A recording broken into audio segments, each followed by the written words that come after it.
everyone! Hold on, one moment. Hold on. There we go. Get some music in this bish. Good morning! Happy Monday, everybody! Hello! Hi. I'm exhausted. As you can see, I'm exhausted. I just woke up not too long ago. I am very, very tired. I'm very, very tired. I am absolutely exhausted. I hope the music is alright. I hope the music is good. I hope you can hear it. Persephone, good morning. Hi. Hello. Good morning, Percy. How are you doing today? I'm just waking up. I decided some chill hop, some coffee. You guys. I am exhausted, you guys. I'm exhausted, but I'm just waking up. Having myself a cup of coffee. Feeling nice and cozy. I haven't put up the schedule yet! I need to do that later. I am so It has been a very tiring weekend, actually. I am quite tired. It's been a very tiring week. Hi,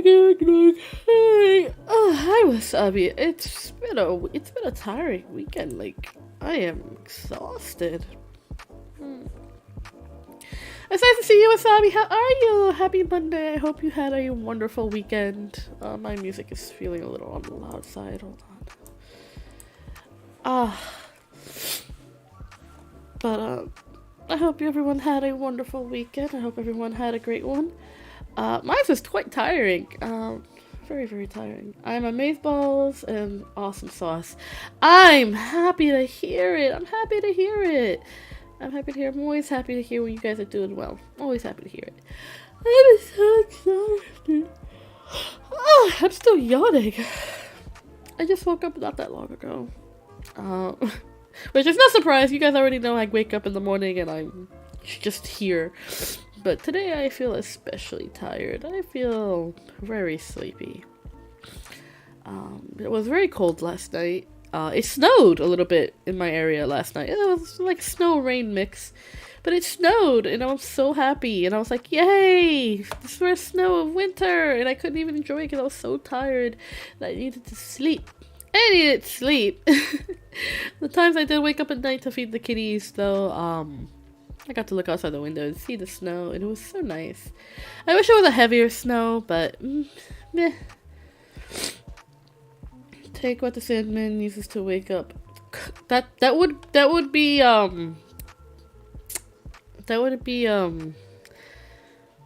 Coke, and I'm not one for soda early in the morning.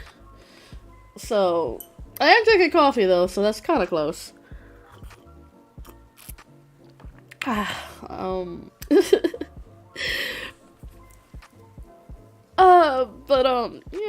it's been a busy weekend. Of course I have my Saturdays, the weekend of bad decisions.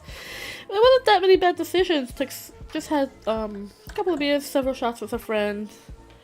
With friends, we watched silly videos, we watched a lot of comedy specials, because we were just in a mood to laugh. It's been a rough week for a lot of us, so the holidays now approaching, the Christmas holidays now approaching, and Hanukkah and all that stuff, and people are stressed out because now it's like the hustle to get gifts and stuff, and I'm like, I'm making all my gifts, so I'm especially stressed because I have been a little on the side of broke, paying bills and helping out creator with like stuff for home. So I've been hand making a lot of my gifts and I'm exhausted. But I'm having a good time doing it. Keeps me busy. I got the new Pokemon game. It's only subtle sips through a straw. I don't drink my coffee through a straw unless it's unless it's like iced coffee. You know, I drink coffee from a mug like an adult.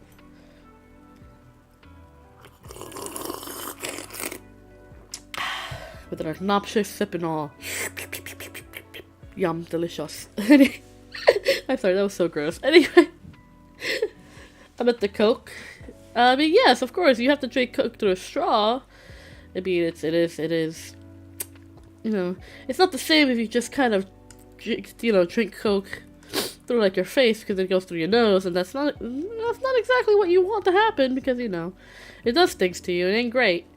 So yeah, sip it through a straw to get the fullest. Anywho, so I don't know. I haven't made the schedule this week yet. I think I'm gonna do something a little different this week. Only a little bit, because whenever I do something too different, it gets a little weird. Yeah.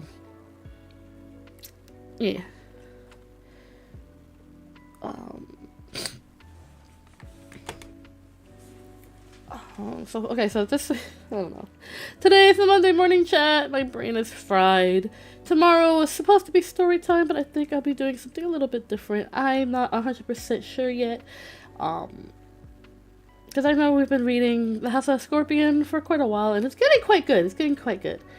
But I think I might want to take a bit of a break from it, because I feel like it's a little monotonous, even though it's such a good story, so I might do a little something different tomorrow. Rising Storm 2, Vietnam, and Black Ops 2 potential schedule. Eventually, when I get a better computer. Then that is a big possibility, but meh. Hi, Jewel! Hi! Welcome. It's been a while since I've seen you, Jewel. I'm so happy to see you. Hi, happy Monday. Bread Guy, happy Monday. I'm so happy to see you. You lovely bread person, you. I'm so happy to see you. Happy Monday. I am sitting here exhausted and tired. I woke up maybe like a little bit before I started streaming, so I am quite on the side of tired. It's been a weekend, you guys.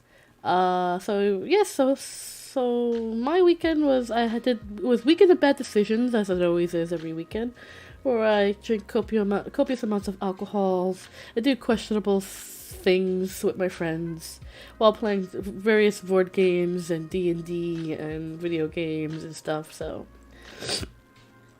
that's already is the start of my great weekend. And then yesterday I spent time with Creator. Creator has a family tradition, and since I'm technically his child, he's passing it down to me.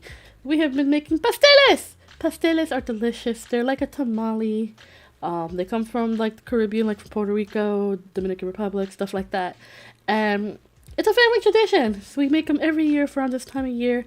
And we spent the whole day yesterday making them. And if you've ever made pasteles, it is a very tedious process. Pasteles are a lot like tamales, except they're not made of corn. They're made of taro root and like plantains. So it's like the dough is made of really finely grated taro root, and green plantain bananas and green bananas and potato, and you grind it up really fine until it's basically paste. And that's a very tedious process. Like if you don't have a food processor like I don't have, it's a very tedious process to grind up that dough. So once you grind up the dough, you add a little milk to it, you season it a little bit, and basically you have this grated up paste dough, which is super sticky, but it's very slimy at the same time. It's delicious, trust me, this is very good. And you can make like a meat filling with like meat and olives and ham or seafood, and it's just really very flavorful. Like just I'm really thinking about it. It's so good. It's so good. You don't know what taro root is? Come on. If you ever had boba, you wouldn't know what taro tastes like. It's kind of the same. So taro root is like it's a root vegetable, kind of similar to like a potato, very starchy. Taro root? No, taro. That's how you pronounce it. Taro. I say taro because I'm American. Taro root. We call it yautía in Spanish, so yautía is usually how I know it by. I only recently remembered that it was called taro root, and I was like, oh, oops. You mean pastel? Pasteles. It is a Puerto Rican dish. It's a Puerto Rican dish, because I am Puerto Rican. It's a Puerto Rican dish. It's very similar to tamale, where you make like this dough from root vegetables instead of corn. Her looks like tiny tree potato. It is essentially a tiny potato. It's delicious. It is delicious. It is very good. But you grind that up with some green plantains, which are like very, this is a very starchy dish, by the way, so it's quite good. And then, of course, you make a meat filling with olives, and then you use a very special oil called annatto oil, which you can make very easily using annatto seeds. I'm saying it very American style. Annatto seeds and oil, and you simmer it. You like lightly fry the seeds in the oil, and then simmer it for like 2 hours to infuse it. So you have to make this oil. You can't really buy it. You can buy it, but it's not the same. You have to make this oil. It really has a deeper flavor. And you only need very little of the oil, but you can make like a whole jar of it, and it'll keep and keep. It's so good. You can use it for rice. You can use it for making chicken. Very good oil for flavor. So you have to get very sturdy parchment paper.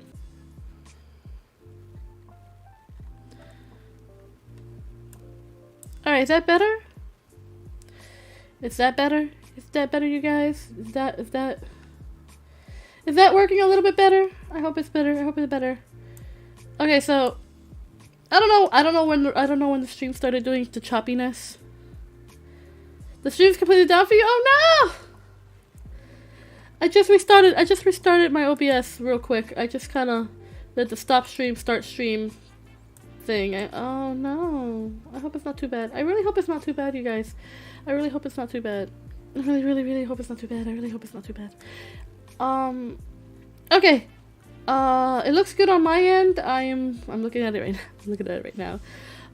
Okay. So what was I saying? Running better at the moment. Good. I'm glad. Wasabi, if the stream is down, just refresh the page. We're back? Okay, great. We're back. Okay, good. Okay, so what I was saying, you take this parchment paper, right? It's a very big piece of parchment paper, like, at least it's like very big. It's like, it's big. Okay, we'll just say it's a big piece of paper. It took up the most of the counter for me, so it was like a good like a foot by something. It's a big piece of paper, okay? So we take the big piece of parchment paper, we lightly oil the section where you're going to put the pastel dough, the masa down, with annatto oil. So you take a spoon, you just dip the spoon in the oil. It doesn't need to be a spoonful. You just dip the spoon in the oil, that'll be more than enough. You just kind of lube up the paper right where you go. And then you put this masa in. I put about like a third of a cup, three quarters of a cup of masa onto the parchment, because I like my pasteles. Most people make pasteles to be really small, like about the size of a brick, very small. I like to make mine a little bit bigger because I love pasteles. They're delicious. And you smooth it out till it's like a nice square of dough. Not like a square, but like a nice half-inch thick square of masa. And then you put your filling in it. You put the filling on one side. And then what you do, you flip it over. So now you get your big old square turns into a rectangle. And you fold it over, and then you fold the paper. You fold the seam to the paper. You do 1 and 2 from the cut edges. Then you flip it over, and then you have like a tamale shape. And then from there, you fold the ends of the paper. You shape the pastele into the brick shape that you want. Make sure everything is nice and tight. And then what you do is you take the other ends that are cut. You fold them once, and then you fold that whole flappy part over, so it has like 2 flaps. And then you take 2 of them that you've made, completed, you tie them together, and then you can either boil them right there, like for about an hour in some hot boiling water that's been salted, or you freeze them, and they keep for a very long time in the freezer. Like, you keep them nice and frozen, like in a Ziploc bag or something, they keep for a very long time. And they are delicious. You have to boil them for about an hour. Traditionally, you would use banana leaves to fold them, but I couldn't find any in my immediate area, so I just got parchment instead, and it works just fine.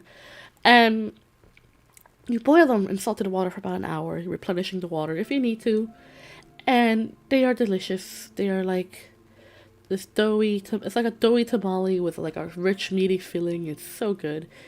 You know, some people like to put hot sauce or ketchup over it. I do both because I'm a heathen, and it's really good. It's really good. So, it's very labor intensive work. Like you have to, if you don't have a food processor like I do, I don't have a food processor. So you have to do it by hand. I have to take a grater and go to like the smallest. You go to like these very smallest of the smallest holes, and you just grate everything until it's like a goopy paste. And your knuckles pay for it really badly. I have scraped my fingers, I have scraped my claws and my fingies multiple times, and that was not a pleasant feeling. I had to end up chopping down my claws, which I'm not happy about, because they were getting in the way, and I couldn't do it. So my hands hurt a lot from it. Because you could explain that yourself. Because it is a process. It is a process. They are delicious. They are very, very much a Puerto Rican staple to any Puerto Rican household. They're very traditional. There's a very traditional kind of food. They're very good. I love them. I get excited this time of year to be making pasteles and coquito. Coquito is like a coconut eggnog. It's made with coconut milk and stuff instead of like regular milk. It's very delicious. And well, of course, a lot of rum. So it's boozy, but delicious. Coquito is definitely another holiday staple. You only make around this time of year. That's just so good. But yeah, it's delicious. 10 out of 10, recommend. If you ever get the chance to try pasteles, try it. It's very, very good. It's very, very good. If you can get someone who knows how to make it, like, authentically, to make them for you, absolutely get them. Because they are delicious. If I could, I would absolutely make a whole bunch to send to a whole bunch of people who's never tried it before. Because it's so good! It's so good. Though you can easily find recipes online. I got mine from a book, that's based entirely on Puerto Rican cuisine. Because the original family recipe got lost some years ago when my grandfather passed away. My creator's father passed away, and a lot of the recipes that were traditionally passed down to the family kind of died with him because he was not a man who liked to write things down. He was a doer, not a writer. So the original recipe for the family kind of disappeared, and so we had to make do with a recipe that was very similar that we found in a cookbook of Puerto Rican cuisine, and it was very close. It's very close to how my grandfather used to make them. Very, very close. Definitely going to be finagling the recipe to do things differently, to see if we can try to make it a lot like how he did. But I think also the quality of ingredients makes a difference, because my grandpa lived in Puerto Rico, so he had his own garden, so he grew all of his ingredients to make the masa, the dough for pasteles. So it was definitely a very different taste. You can't replicate that unless you like have a big garden where you can grow those ingredients, you know? It's I don't know. It's that time of year where I get nostalgic for the things that no longer exist, and with the way the last few years have been in terms of like like people and health and stuff like that, it gets me a little down to think about like my family and, you know, and the traditions that may have been lost due to like the older generation, you know, leaving this world because it's around that time, you know. I get sad to think about it. I think about my grandfather a lot. He was a great cook, especially this time of year. He was a great cook. A lot of the recipes that he would make were just amazing. Recently I was thinking about my grandfather's bread pudding. No one can make bread pudding like him. He never wrote down the recipe. He was a man that if he wanted to make something, he would never write down the recipe. He would just do it. And he would do it the exact same way every single time. And it was just, mwah. I get along quite well with creators' parents. They are basically my grandparents. I only have my grandma now, but, you know, I try to call her every chance I get. I love my grandma. I really do. But yeah, so I was making pasteles with my creator yesterday, and he felt that rare twinge of pride that he ended up taking pictures of me making them. I was like, oh no, how embarrassing. It was embarrassing. I was like, no.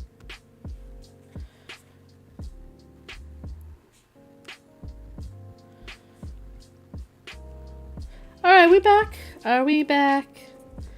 Are we back? I believe we're back. Yes, I think we're back. It was, in fact, my Switch that was connected to the internet. I've been playing the new Pokemon game recently, so that's been a thing. Alright, so I've been playing the new Pokemon game, by the way. In case anyone was wondering. Yeah, we're back! Good. I don't know how bad the lag is gonna be. The lag might be a little on the bad side. So if I take some time to answer you, just know that it wasn't on purpose. It wasn't on purpose! The stream's current bitrate is, oof, that's low. No wonder it's acting up. Okay. I think we're good now. Kick that lag out of here. Get out of here, lag. No one wants you. Anyway. Oh, the coffee's finally kicking in. Anyway. Yeah, I've been playing the new Pokemon game. I've been playing Pokemon Violet because I wanted to see the Dilf Professor Dilf. I wanted to see Professor Daddy. Okay? There's no reason why any middle-aged man should ever be that hot in a children's game. Ever. But I was like, okay. I had a choice between Muscle Mommy, or just complete Daddy Dilf. So I chose the Daddy Dilf because I have issues. It was a toss-up though. It was hard. I was like, but I like everyone I know has Scarlet. I want to get Violet because I'm the weird one. So I got Violet. And I like it so far. I'm having a lot of fun with it. Yes! Professor! Professor Hug. Yes. Absolutely. 100%. 100%. So that's been what I've been doing for the last few days. I got the game. I was like, I'm gonna play it. So I've been playing it on my own private time off, my own personal account. Because I do also have a account for my VTubing. And I had plans to play, Nintendo Switch games on stream. But I have to get a better computer that can handle a good graphics card because I refuse to play any game from my Switch onto the computer and stream it if it's gonna be extra laggy. So that's gonna wait. That's gonna wait for some time. I plan on getting maybe trying to get some emulators so I can play the old school Pokemon. Maybe even do a Nuzlocke. I've always wanted to do a Nuzlocke, and I think it would be a lot of fun and maybe very stressful, which is always fun. I like game stress. Game stress is fun for me because it's like, yes, I'm gonna get angry, but I won't stay angry because it's like I'm having fun, which is why I'm not looking forward to the Undertale stream this week because we have to do that the Undying fight, and I'm not looking forward to it. I'm not looking forward to it because it's gonna be an all stream thing. It's gonna be the whole stream. I'm gonna sit there for hours and do that whole stream. And keep going until I finally defeat Undying, which is gonna be hard. Because it's so, like, it goes from fast-paced to slow-paced, and then I end up getting really slow. So I'm gonna make sure I have fresh batteries in my wireless keyboard to make sure that I don't, I have the best possible chances of defeating Undying. Because I am just so terribly directionally challenged. I can't sometimes. Anyway. Emulator should be manageable for your stream right now. Maybe.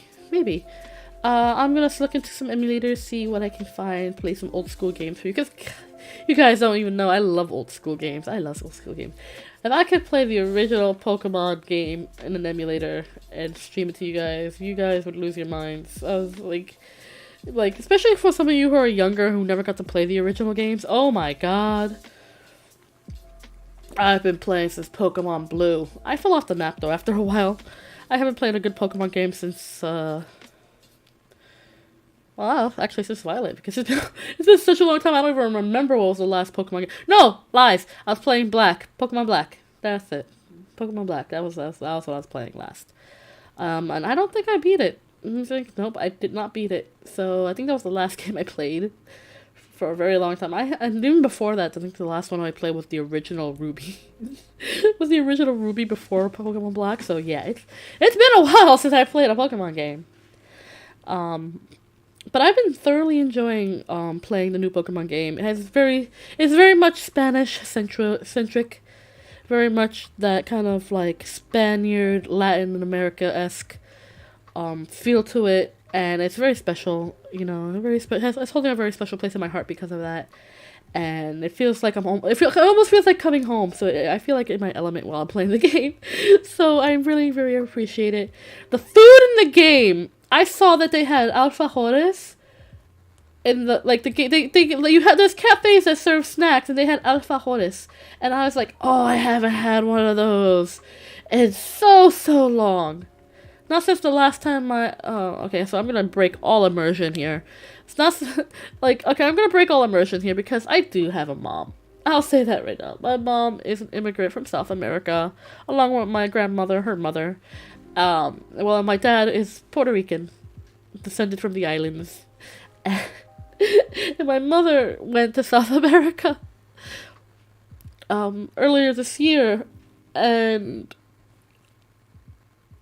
I was left home alone doing my own thing. This is before I started VTubing, by the way. This is actually directly before I started VTubing, actually. And she came back and she brought a bunch of snacks and treats and food from South America. Things I haven't eaten in years. Because I haven't gone to South America since I was a child. So it was very lovely. And she brought back alfajores. Now, alfajores are a kind of cookie sandwich cookie. They're usually homemade, but you can get them like factory made as well. I like the factory made ones. They're very extra. They're these cookies, cookie sandwiches where you get like a shortbread cookie, like two shortbread cookies, and in the middle is dulce de leche, which is like a milk caramel, a very rich milk caramel.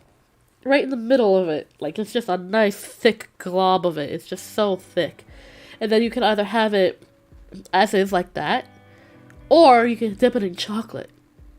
You know, traditionally you have it like that, or with a little powdered sugar on it. I like both ways. I'm not gonna complain about it, but oh man, when I saw alfajores in the Pokemon game, I like transported back to the flavors. It is so good. Very sweet, but very delicious. Oh, I was like, oh, I want alfajores now. I need to make them. And then in the Pokemon game, they look like alfajoris, because the J has a h sound in Spanish. So it was definitely alfajores. Mom Lord? No, more like immersion break. Absolute immersion break. Surprise! I'm a normal person with parents. I'm not really a cat anime girl. I am a normal person with parents. And a life. I kid. I absolutely am 100% a cat girl on the internet. But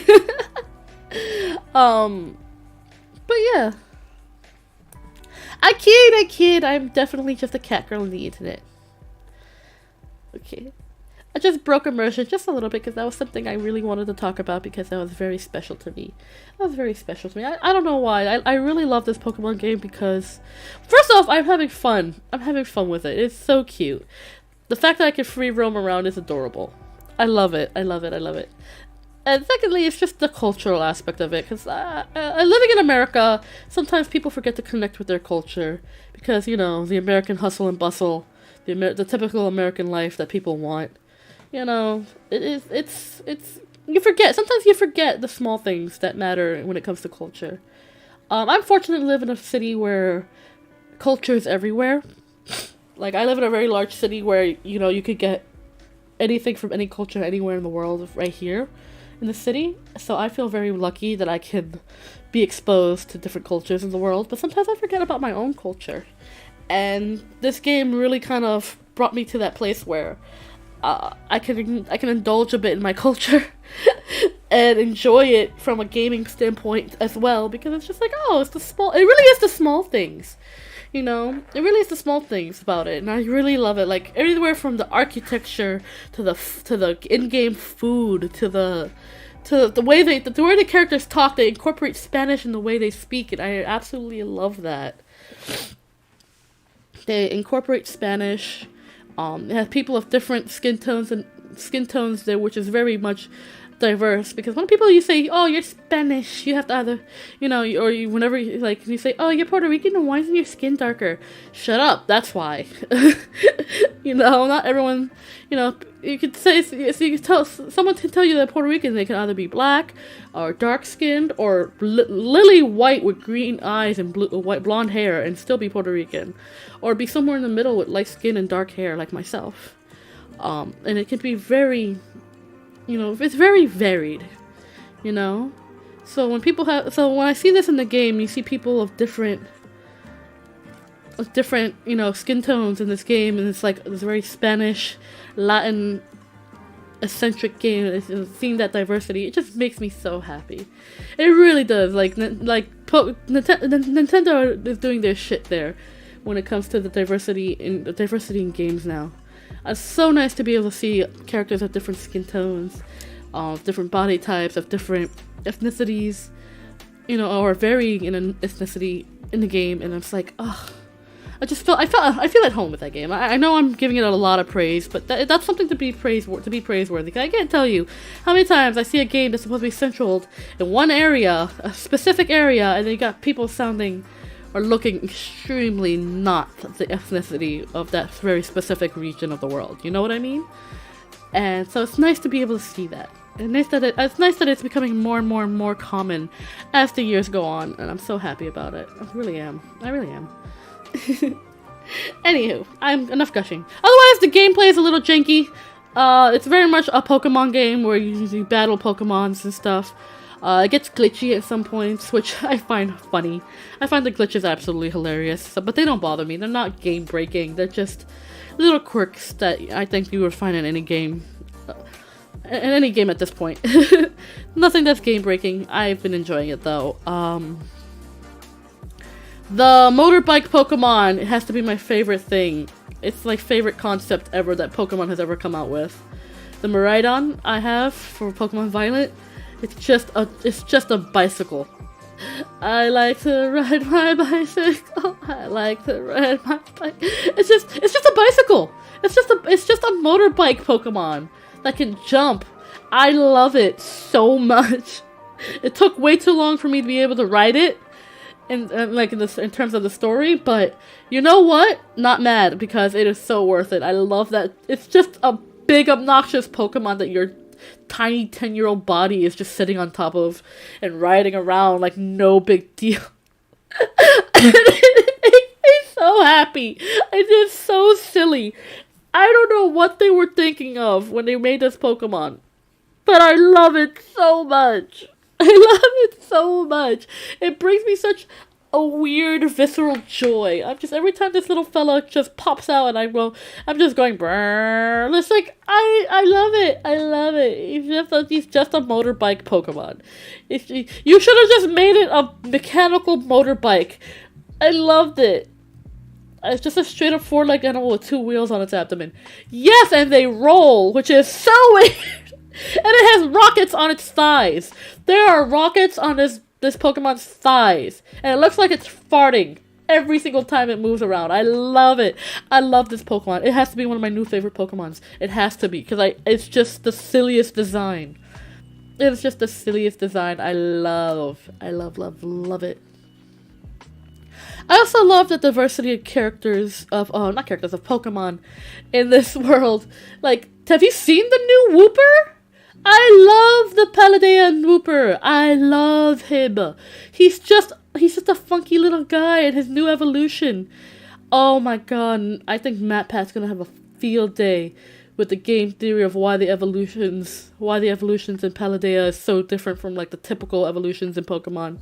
Like Gooper doesn't turn into Quagsire. It turns into something else. Clodsire? It turns into a whole other Pokemon. I love that.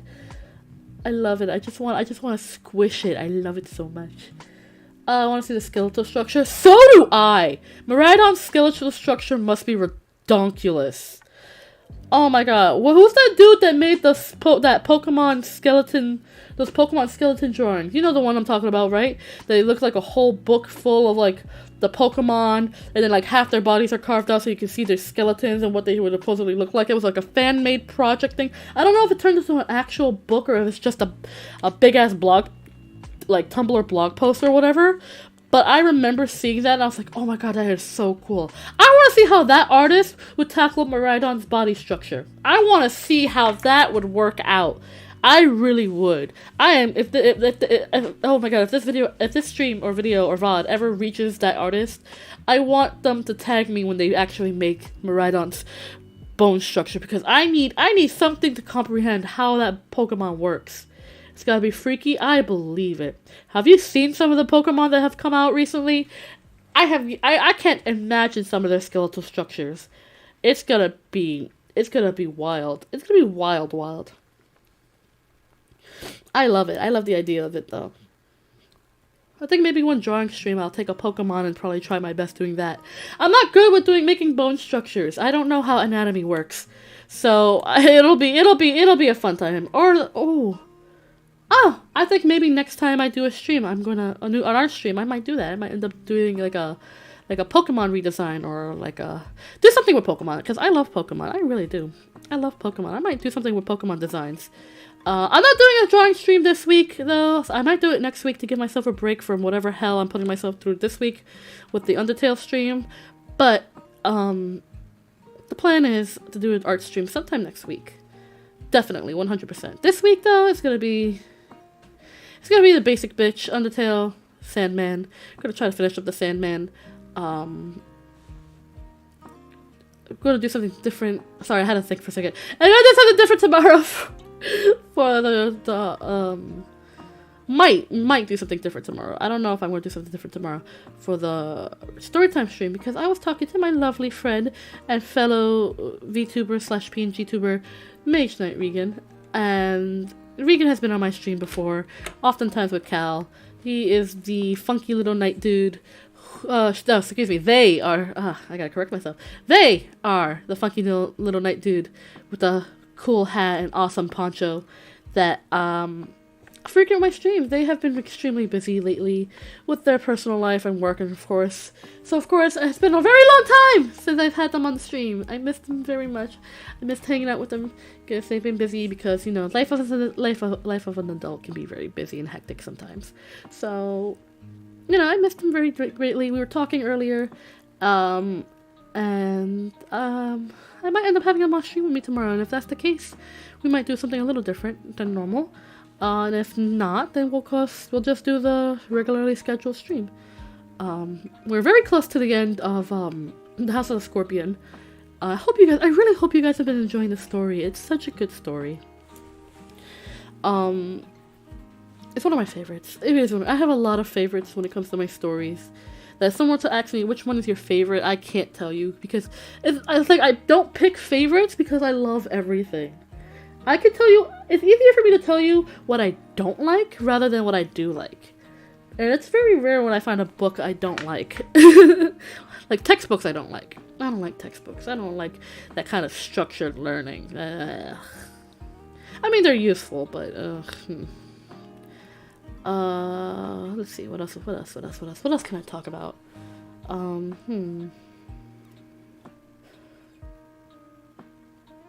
Illicit drug use. Don't do it. Only do it if you're an adult making your own decisions. Never feel pressure to do drugs. Why am I saying this? Because my weekend of bad decisions makes me think about the things that I do during my bad decision weekends. Don't do it unless... Don't do hard drugs. I would never condone anyone to do drugs. Ever. Alright? I would never condone anyone to do drugs. But for those who do drugs, never do anything hard. Never do anything that's gonna cause your body to absolutely break down, because it's not good for you. Drugs are bad, okay? Drugs are bad. So, don't do drugs. If you're an adult and you understand the pros and cons of doing specific drugs, like, for example, the marijuanas, if it is legal in your state or country, and you are a grown adult who knows the pros and cons of what it does to you and your body, and you understand what it is that you're putting in your body, then I say, yeah, go ahead, do what you want to do. Do what you want to do. You're a grown adult. I can't tell you what to do. But you shouldn't do drugs. You shouldn't do drugs. Drugs aren't good for you. Only the fun and unrecorded ones. I know. Like, I would never tell somebody, hey, go do cocaine. Never do cocaine. That will ruin your body. And your nasal cavity. It'll eat away at your nasal cavity and your sinuses until you have a friggin' hole in the back of your head. It is actually not good for you.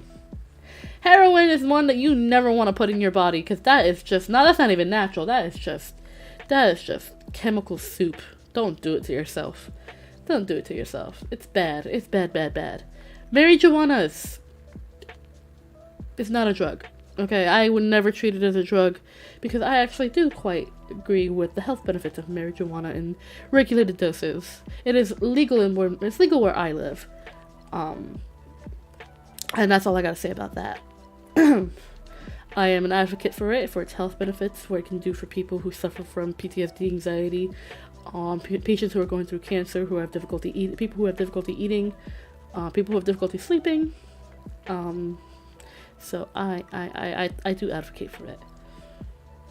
Let's see, what else you shouldn't do? Shrooms are something you shouldn't do. Who wants to hallucinate for hours on end? That sounds like a nightmare. K confirmed 420 weed addict. I am an advocate for it. I'm not an addict. I believe the benefits of regulated dosing outweighs any negative connotations that may be associated with the plant. I looked into a lot of studies into it. I looked into a lot of studies of it. They go back for years, and I will admit I have my personal experience with it, and I can easily say I like it. I advocate for it. Well, I like to advocate for it. I don't want to say I like it, because then that would be like an alleged me doing drugs, and I allegedly do not do drugs. What are your thoughts on meth? Absolutely bad. Do not do meth. Do not do meth. Like I said, don't put any chemicals in your body that you know are going to mess you up. I can't understand people who are like, oh, heroin is bad for you. Meth is bad for you. Does it anyway. Like, what's the thought process there? Like, I can understand people who go through hardships, and they in moments of weakness, they get pressured into doing something that they normally wouldn't do, like doing hard drugs like that. To dull the pain of whatever has been causing them extreme distress. But no. There are other ways to deal with this other than hard drugs and destroying your body for a momentary high to forget your problems. Don't do it. Don't do it. Don't do it. Your brother did heroin? That's terrible. I hope he has recovered. I hope he has gone through recovery, or is going through recovery, or has recovered. It is not great. Said no one forced him, he did it arbitrarily. Yeah, I mean, some people do it arbitrarily too. Some people are just like, well, it's here, I might as well, and they do it, and it's just like, they become addicts. Like, it's like that YOLO, oh, you only live once. Like, no, you live every day, you only die once. Why increase your chances? Don't ever do heroin. He told me don't ever do heroin. Exactly, don't do heroin, it's terrible. I think it's peak of getting high and feeling that euphoria, regardless how harmful it is. Absolutely, I can understand that. I can absolutely understand that. But it's like, the high comes down. The problem is still there. The unresolved issue is still there. Or like, if someone is using this kind of thing to medicate for whatever trauma or whatever, like people, there are a lot of times that people do hard drugs like that to forget a trauma. Some people do it arbitrarily. It's like, I can do it because it is already here and I might as well try it, It's just to say that I can do it, but then that's a slippery slope in and of itself, It's an absolutely slippery slope just say, I want to try it because it's here. No, I could never. Like, I got exposed to Coca-Cola before, and Coca-Cola, if you understand my meaning, is not something I ever wanted to try. But my friend was like, I have Coca-Cola. Do you want to try Coca-Cola? No. I just said no, because one, I was old enough to understand what Coca-Cola was, and two, I had no interest in trying, personally. But I wouldn't be a liar if I said that peak of curiosity was like, I wonder how it's like. But of course, my sense of logic and reason was like, yeah, no, don't do it to yourself. Slippery slope. It's a slippery slope. So I understand human curiosity. Absolutely. But also, it's like another, I think, for me, like, people, especially people who do it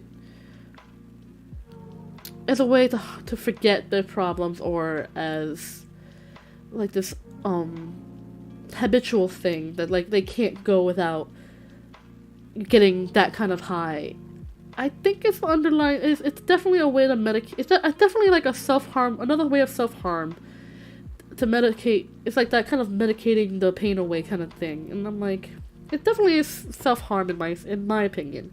When you do like hard drugs like that you know is going to destroy your body, because it's chemical, you know? Like, if I did shrooms or if I did marijuanas, I know that the worst that's going to happen to my body is some dehydration and extreme grogginess. You know, I've never did anything to hurt my body to the point of, like, I'm in pain or I've done irreversible damage. And I know that I did. You know, I would never want to do that because I only have the one body and it's already broken. Why would I break it further? You know? But for some people, it's like, it's like, not caring, but it's just like, it's sad. It's sad. It's like, anything to numb the pain, or anything for a rush of high or whatever. You know, because some things are stimulants and people like that rush. They like that, I'm gonna get things done kind of feeling, you know? And I can understand that, too. Like, you know? I don't know. Every person is different, and I can't speak for one person or another. I can only speak for myself. But things I observe about people who do drugs, people who get themselves addicted to these hardcore drugs that can easily eat away and destroy their bodies. I worry for people like that. You know? I worry for them, because I don't want to see anyone get hurt ever, and to see people who are hurting that way and hurting themselves in that way, it's heartbreaking. It's heartbreaking. I think it's so heartbreaking. I don't know. I shouldn't talk about what I don't understand, you know? Like, I can understand it, but I don't understand it, you know what I mean? It's like, I can't be in someone else's shoes and say, you know, this is why I do this, you know? It's only an outside observation as someone who doesn't do hard drugs like that. But every person has a way of coping. Everyone has one or two unhealthy coping mechanisms to deal with stress. I am a stress shopper and a stress eater, which is absolutely not healthy. It's not healthy both financially or to my own personal health. So I can understand an outlet that you can control or feel like you can control. So everyone has an unhealthy habit or few unhealthy habits that they use to deal with stress or bad times, and I think it's more just a practice of being mindful. A practice of being mindful of how you deal with certain stressors and traumas and things like that, and certain emotions, because sometimes with extreme emotion it can be very difficult to control the action of wanting a release or wanting a de-stressor. How about some nings? What are nings? I don't know what that is.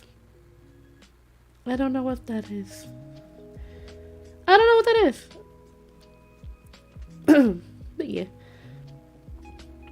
I have no business talking about things I can't 100%, I can't speak for anybody else but myself. So it's basically I'm blowing smoke out of my ass at this point. I try to be creative when it comes to stress or trauma. That's a great outlet. Art therapy art therapy was something I was very interested in, still interested. I love art therapy. Art therapy is a great way to kind of de-stress and process things through like artistic medium. I think it's great. Even if you're just like taking a pencil and drawing aggressive circles on a page, it's still a great outlet. It's an iconic Australian way of getting high from inhaling those nitrous oxide canisters, and it cuts the air to your brain. Oh yeah, those. I've heard of that. There's also this anything that people can do to get high.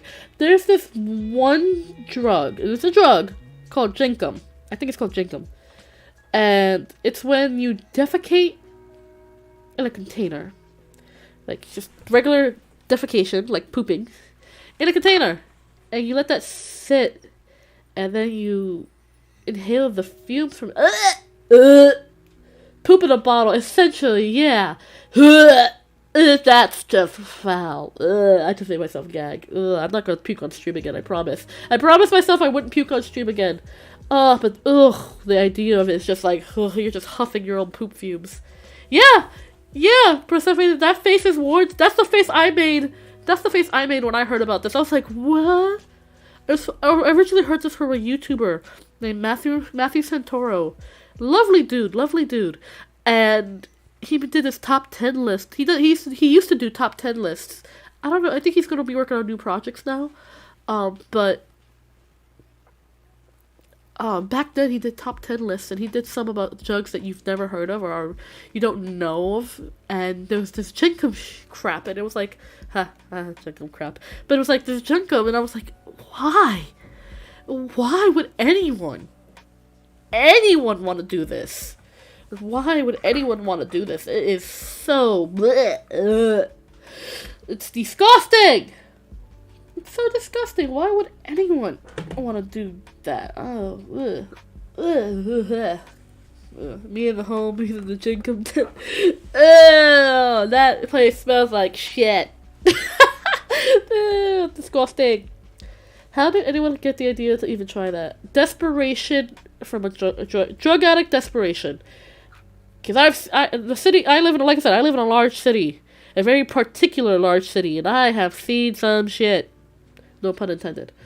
That people would do for a fix. And people go to great lengths for it. I mean, if a person will try to suck dick for a piece of crack, I'm pretty sure someone would do anything to get high when they have nothing else to get high with. And it's absolutely terrifying. It's a terrifying idea. No, I think it started off as a made-up drug that kids in Africa supposedly did, that it caught on in America from that. I highly doubt that. I highly doubt that greatly. I think it's just a thing that people did. You know, I don't know. Fermented poop. I wouldn't do it. I would not. The idea alone makes me want to vomit my guts out. But I have nothing in there but coffee, so... nothing to puke. My coffee's cold now. Oh well. I don't hate cold coffee. I like cold coffee. Don't bother me none. But it is cold today. It was snowing last night. I wish it snowed more. We don't get very much snow up here anymore. Damn global warming. But, we had the first snow of the season, and it was so nice. It was really nice. I was able to, the moments I woke up in the middle of the night to feed the cats, I was able to look out the window and just enjoy it. There's something so serene about, like, a snowfall that just makes the world so much more quiet. Even if it's, like, a light snowfall, the world just felt so quiet. And it was such a good sleep that I had that I didn't wake up. I couldn't wake up. I was like, I struggled so hard. I usually wake up around, like, 8:30 in the morning. So that I have time to shower, change, eat breakfast, set up for stream, feed the cats, play with them if I need to. I like to give myself a lot of time to set up. Lately I've been sleeping in because the weather's been very cold. And this morning I couldn't wake up for nothing. I couldn't wake up for anything because I was just so tired and so sleepy. Like, keeping my eyes open was a chore. Because I was just so comfortable that I couldn't wake up.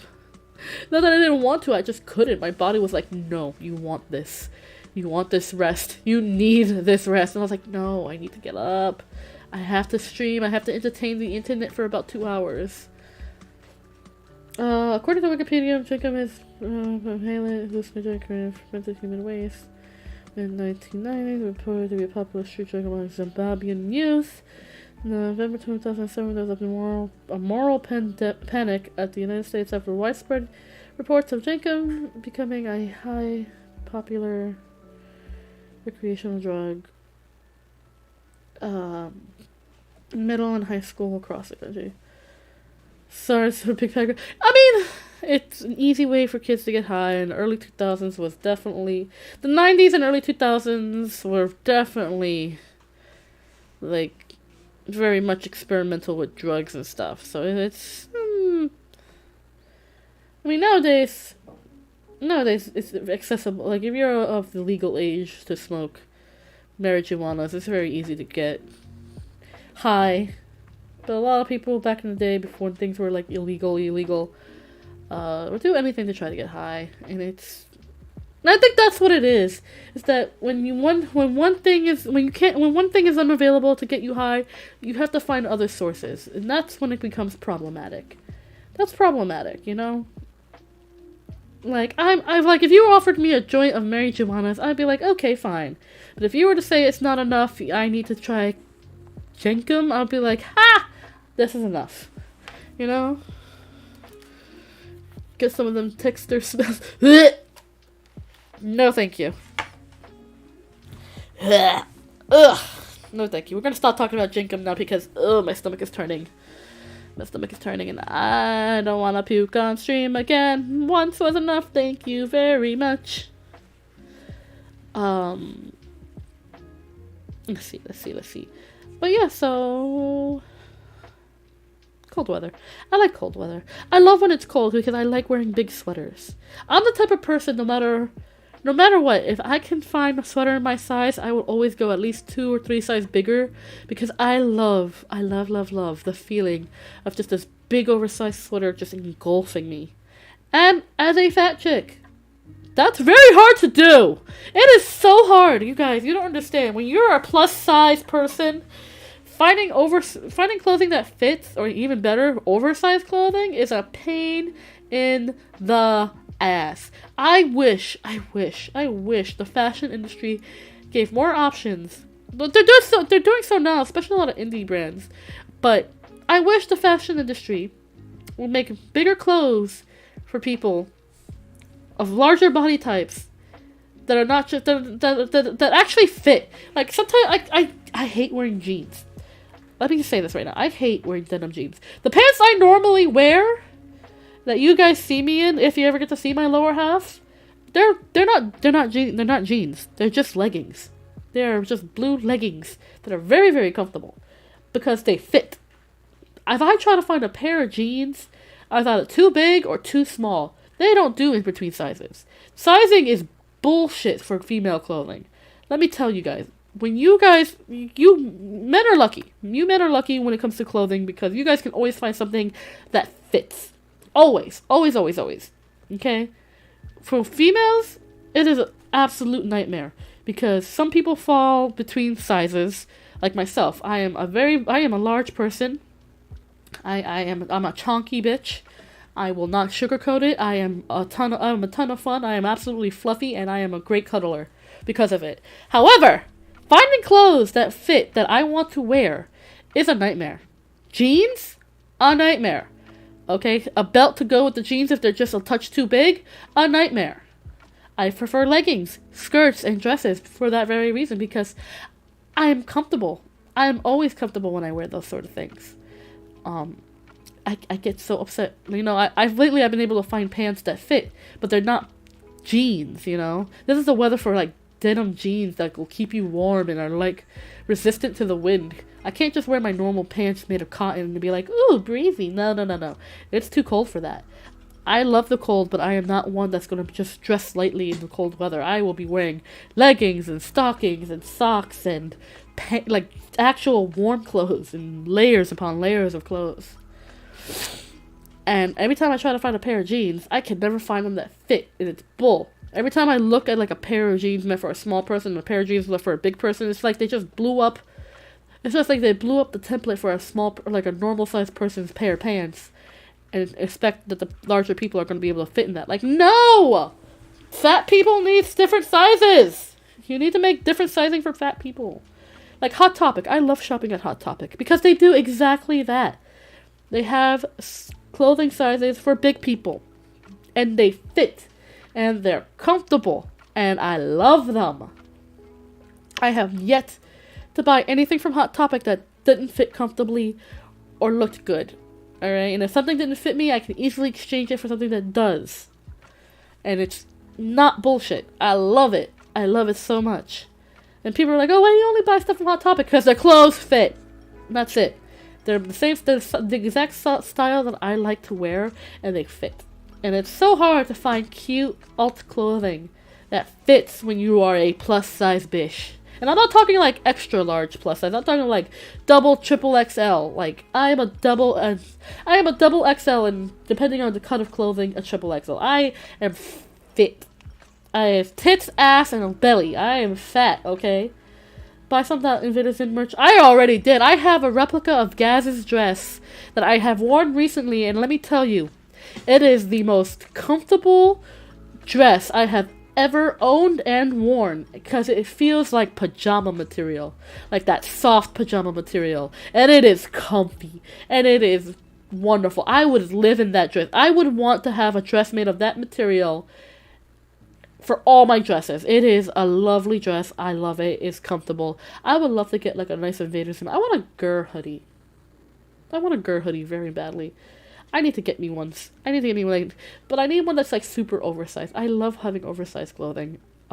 Especially like tops. Oversized tops are my thing. Like I love getting jackets and hoodies that are like two or three sizes bigger than what I normally wear, because it's just so comfy. Like right now I'm wearing a hoodie in the real life world, like. And it's not as big as I would like it. Like it's a hoodie that fits me properly. But I have oversized hoodies that are just like comfy cozy. And I love them. I have to dig them out because I need to have my oversized hoodies for when I want to sit and scrunch myself up into a ball and just tuck my legs into my hoodie and just be like a hoodie person, just comfy cozy. I am fat, but I am flexible. I can pull my knees up to my chest perfectly fine. Thank you very much. But yes, I do have a replica of Gaz's dress. I will be buying a purple wig, and I promise you, if I buy a purple wig, I'll do a quick Gaz cosplay. Because I love Gaz. I think she's a badass in Invaders In. She's Dib's younger sister who plays video games and doesn't take his crap, so absolutely gonna be, cosplaying. I'm gonna get a purple wig at some point. I need to.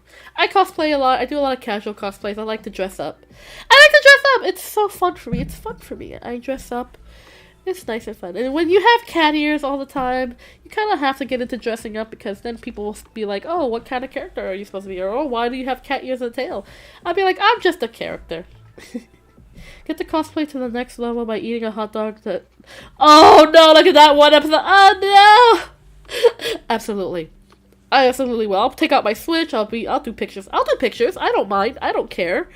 I'll just wear a mask the entire time. I don't care. You know, I value my privacy, but I'm not ashamed of showing my face on the internet. My face is already on the internet in forms of social media, so it's not like I'm not ashamed of how I look. I prefer anonymity for privacy reasons, but I'm not ashamed of how I look. I like how I look. I like myself quite well. You know, I've suffered from self-esteem issues for a very long time in my life, and I'm at the point in my life where I'm like, fluff it. I am an adult. I have come to terms with the fact that this is the only body I'll ever have in my entire life, and if I want to make a change, I'll do it when I want to. So. Yeah, like, I've been trying to get healthier, but I like the way I look right now. I like the way that I am. I like the way that I feel about myself, and I'm not changing for nothing unless I want to. I understand the struggles of what it means to be a fat person, but I like my chunk. I can't be mad at it. I'm soft and squishy and I give great hugs. I can't be mad at that. Like, who would be mad at hugging basically a human pillow? Like, and I used to get crap for being fat, because I was always a bit of a chunky kid. And I would get crap for it all the time. Like, at a certain point, I would be like, oh, you're fat, you're ugly. It's like, why are you mad that I'm ugly? Like, I got to a point in my adolescence and, like, my nearly adult life, I'm like, y'all are mad because I'm fat, ugly? Like, come on now. Like, for record, I don't think I'm ugly. I think I'm perfectly average at best. I don't think I'm ugly at all. You know, I have my moments where I can be cute, but I am a homebody, so I don't have occasion to really doll myself up, so... But when I can, I do, and by gosh, I am the cutest thing you'll ever see. And I like myself, you know? It took a very long time to get there, but I like myself. I couldn't complain about myself even though I wanted to. I mean, I have my moments when I'm insecure, like, I just like, oh, if I was a little bit thinner, or oh, if I had kept my hair long instead of cutting it short, or oh, if I, you know, didn't have such bad adult acne every once in a while. You know, it is what it is. Life, it's just life. But I learned to accept the things about me that I can't change right away. You know? Like acne, I can take care of it. If I feel particularly chunky, I can work out to lose the weight. But you know, like things about like my eyes or my nose. I love my nose. A lot of people are like, oh, you have such a weird nose. I like my nose. It's like a little button nose. I like my nose. People would make fun of like the way I spoke. Like, oh, you speak so weird. Like I'm articulate. I was one of those kids that liked to read a lot, so I had a pretty extensive vocabulary by the time I went to school. So I was a reader. I am still a reader. I still like to read on my free time, except now it's just webcomics that I read instead of books. But doing the story times has really got me back into reading novels, which I've missed doing. I miss being able to sit and read a novel in one day. Or maybe even 2 novels in a day. I used to love doing that. So I'm going to get back into doing that myself. I miss doing like cosplays. I miss doing... I don't... 2020 really broke me out of a lot of habits I used to love doing. Because of me being stuck at home. I used to love being able to go out. Now I'm a homebody and I prefer it that way. I prefer just staying at home. But I don't know. I miss being able to go out and stuff, being able to do stuff. I'm getting back in the habit of going back out again, but at the same time, it's just like, I'd rather stay home. I don't know. I'm not. At this point, I'm just rambling. I have no other words to say.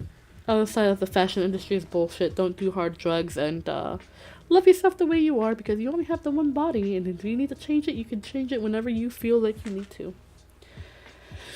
Otherwise, you know, there's not much else I can say. What else can I say? You know? I don't do politics, because politics are bullshit.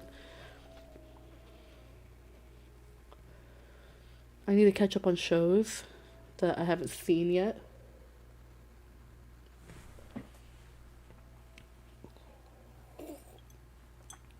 Oh gosh, that went down the wrong pipe. Oh, that went down the wrong pipe.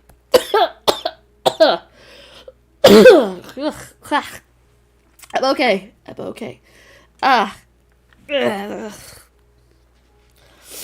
Anywho, I don't know. What are your thoughts on the movie Forrest Gump? I liked it. I want to read the novel, because apparently the novel is crazier than the movie. So I want to read the novel. But I like Forrest Gump. I think it's a good movie. It's a movie I would definitely sit and watch if it was on like TV, or if it was an option to watch like on Netflix or Disney Plus or Hulu or whatever. I would definitely watch it. Yes, there's a novel. Apparently the novel is crazy because he does all that stuff in the movies, plus he goes to the moon, he crash lands on an island full of cannibals that want to eat him, and the only way he escapes is by beating the chief leader in chess. And other funky stuff that doesn't get mentioned like at all in the movie, and I'm like, I need to see the novel. I need to sit and properly read the novel, so I will end up buying it at some point in you know, watching it and see what happens.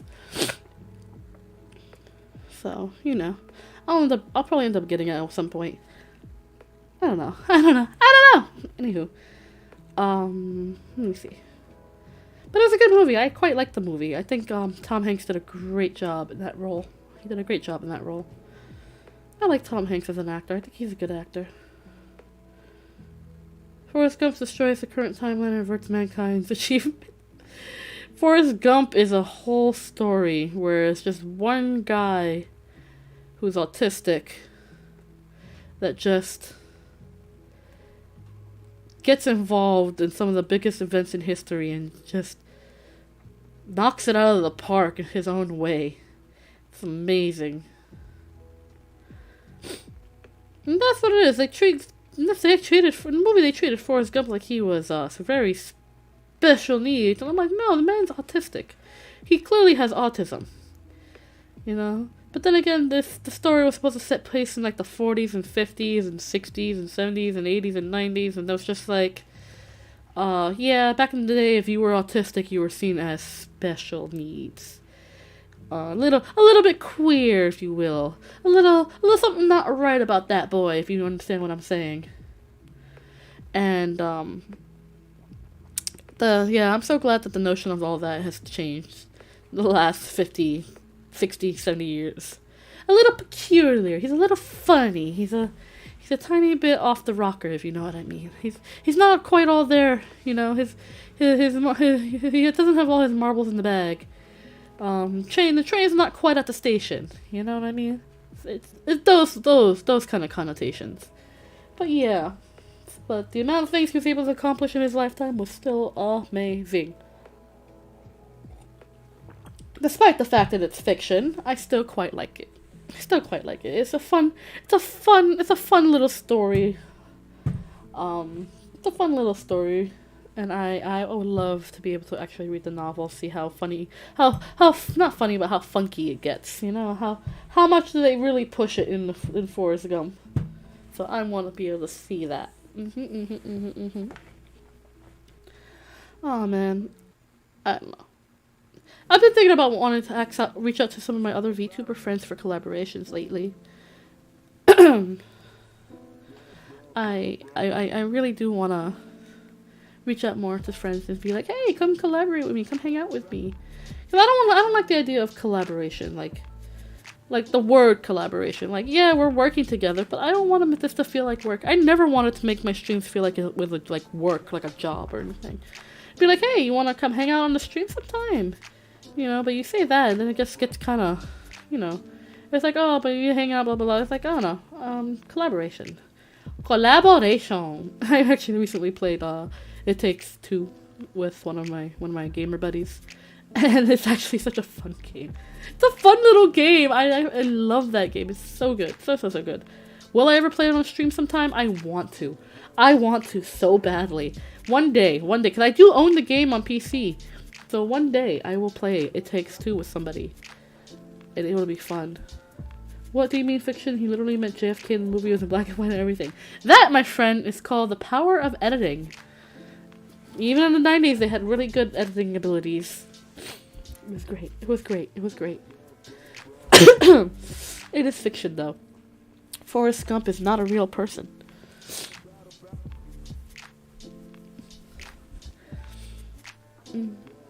I hope you guys can hear the music in the background. It's really good music. I just put on some chill hop this time. Something to vibe to. Something that's a vibe for today. Because now that I'm hyped up on caffeine, I am now wide awake, and I'm just hanging out. But yeah, I wanna be able to, like I said, I wanna be able to invite some friends to collaborate. Some of the friends who've appeared in the chat before, like my friend Lampy. Lampy Moth is a great VTuber. He is a football-sized moth individual. I wanted to say moth man, but he's not a man. He's just a moth. And I love him so much. I do. It's so weird. I love watching Lampy streams.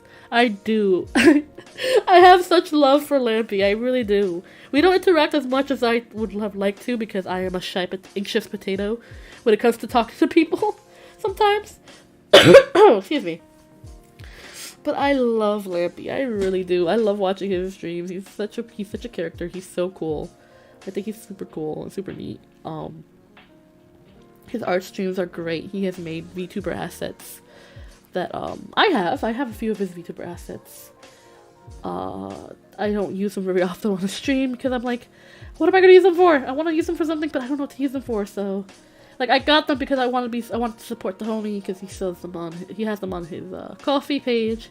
So of course I would donate the money for it because he does great work. His assets are great. His drawings are amazing. He does commissions and stuff too. I've seen his artwork.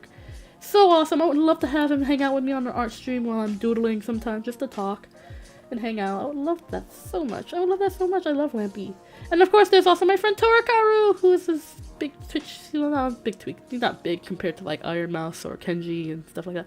But he's a Twitch streamer who's super awesome. He's super great. I could see him easily becoming one of the bigger big Twitch VTuber streamers. He's such a charming personality of a guy. He has such a charming personality. He's such a fun dude. I love him so much. He's also wonderful. I don't get to talk to him as often because I get so busy during the day, which makes me feel bad. Especially for a lot of my VTuber friends. I try to reach out as often as I can. But I get so busy during the day that I'm like, I can't talk to them as much as I want to. So sometimes it gets really hard to just reach out. And I know, of course, they also have their personal lives as well. So I don't want to interrupt that as well. Do you know Ninja, like, personally? I know of Ninja. I'm not necessarily a fan of Ninja, but I know of Ninja. I don't watch Ninja's content, but I know who Ninja is, and I'm aware of who they are as an individual and as a streamer. So, I don't know Ninja personally. I have never spoken to Ninja, and I doubt that Ninja even knows I exist. So, no, I don't. But yeah, like I said, I would love to, I want to be able to reach out more to my VTuber friends. I love them all. Even if we don't talk very often, I love them. I have a lot of amazing VTuber friends. Of course, I always have Cal and Regan here too, because they always like to hang out with me. Our schedules, because they live in the Upside Down Lands, our schedules are a little easier to kind of line up. And the fact that we like to hang out with each other is really nice. We also hang out, as you guys probably already know, Cal, Regan, and I also hang out off streams, on our own off time when we can. We'll play games or talk to each other and just hang out, watch movies and stuff. Because they've become my best friends, my best VTuber friends, and I love them so much. They are two of the most awesome people I got to meet doing this, and I love having them on my streams. But I would also like to have all my other VTuber friends come and hang out and have a good time here too. Because, I love having a good time here, y'all. I love having a good time here. But yeah. I would love to have a lot of my lovely VTuber friends come and join me. Like my friend Din the Jin, also on Twitch, at Dinolian? I don't know, I never know how to pronounce it properly. He's also another amazing Twitch VTuber streamer. He is a lion genie. He's wonderful. He's a lovely, lovely person. I love Din so much. Another lovely, wonderful VTuber friend. Let's see. Who else? I have so many VTuber friends I would love to have on my stream. Din I especially would love to have on my stream. He's an absolute delight. Every time I go on Din's stream, he is an absolute delight. A wonderful sunshine beam of a human being. I love Din so much. I love Din so much. I love having Din. I love having speaking to Din. Wonderful person. I have another friend who hasn't been able to do any streaming for a while because of their busy life schedule. My friend Red Velvet, who is a clown, a VTuber. Their life has been very busy lately, so I haven't been able to speak to them, but I love them as well. They did some lovely streams of Slime Rancher, and they are a lovely individual as well. I love talking to them. I love hanging out with them. They've been super busy, of course, so they have stopped their streaming for some time, but which is kind of sad because I love watching their content. It's very calming. It's very calming and very nice. I loved it. I really hope they're doing well and they're taking good care of themselves, and I would love to have them on my stream sometime. I have a lot of friends I would love to just have on my stream. I don't know. I know I feel like I'm complaining, but I'm so anxious to ask, oh, do you want to hang out on my stream? You know, because they also have their own schedules and stuff and how they work things out. And I don't want to impose. I get so anxious about imposing. Very, very anxious about imposing. I also have another lovely friend of mine named Zachariah. He's an up-and-coming VTuber. He's very sweet. A very sweet individual. He's a Nephilim? A half angel, half demon character. Very much a YouTuber, but they are also very, very sweet and respectful, which I love. They're wonderful. They are wonderful. They pop in from stream to time, when they can, because I know they work. At this point, I know they're working now, but they are lovely. I don't know if they have their Twitch or YouTube channel set up yet, but when they do, I'm definitely gonna shout them out because they are a lovely individual. They're quite lovely. A very sweet person. A little on the definitely a lewd tuber, but definitely 18 plus tuber, but very sweet and lovely individual all around. You seem comfy right now. I am vibing. I've drank some coffee. I have taken my medications. I am awake from a good night's sleep that my body was vehemently fighting me not to wake up out of, because I was so rested and comfortable. A group of ensembles. I have a lot of friends that I would love to invite. Just invite in general. Because I make a lot of friends. I make a lot of YouTuber friends. Let's see, who else would I love to invite? There's a lot of friends I would love to invite. I don't know. I'm like thinking, because I'm like, so many wonderful, amazing people I've met being a VTuber. I'm just like, would you invite Ninja to a stream? I could always extend an invitation, but there's no guarantee they would say yes. I wish I had that kind of sleep, lol. Dark Shadow Soul, you just gotta get yourself in the right position of comfort. Lately, what I've been doing, because my bed is against the wall, I've been scooting myself against the wall, wrapping myself up in my blanket, getting my nice comfy pillows right under my head, and then take a third pillow, because I sleep with two under my head. I take a third pillow, and I squish it up against my body, and it's like I cocooned myself, like I'm a little cocoon. So I am super comfy, and it has been the best kind of sleep I've had for a while. And I haven't stopped doing that because I woke up this morning cocooned and my body was like, no, sleep more. You need the rest. And I was like, yes, no, gotta wake up, gotta stream, and then do work afterwards because I have to be a responsible adult.